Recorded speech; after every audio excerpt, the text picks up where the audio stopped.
Timing is everything in workplace warfare, and this is your strategic playbook on how to actually escalate and come out on top. Hi, my name is Beverly. I'm a COO who's been scaling operations for over a decade in a ton of different fields. First and foremost, know when budget season is for your company. For most companies, it's October through December.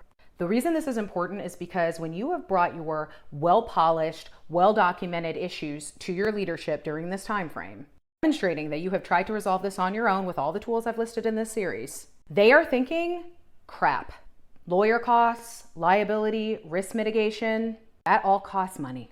Keep your documentation tight, and then once October to December hits, that is a good opportunity for you to come to your leader the first time.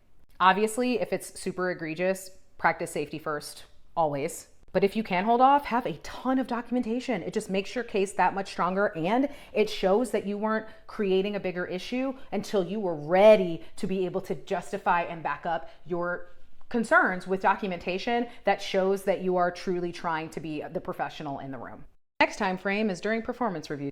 This is especially good if your bully is a leader on the team or your leader directly or HR.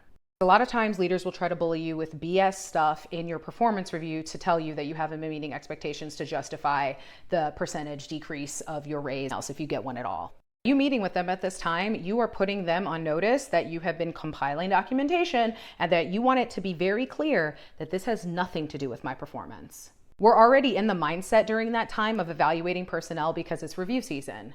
And by you coming to talk about your bully in a professional, polished, documented way, because their leader's gonna go, what the heck is this? Especially if you crushed it that year before, because you may already know that you're gonna have a good performance review, but then this doubles down the fact that you're like, hey, I did all that while I was being freaking harassed.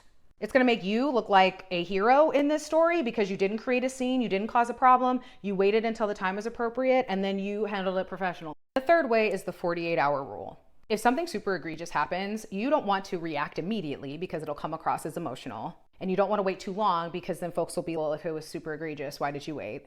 Give it 48 hours before escalating to a supervisor, because that way you've given yourself time to cool down, you've been able to compile your documentation.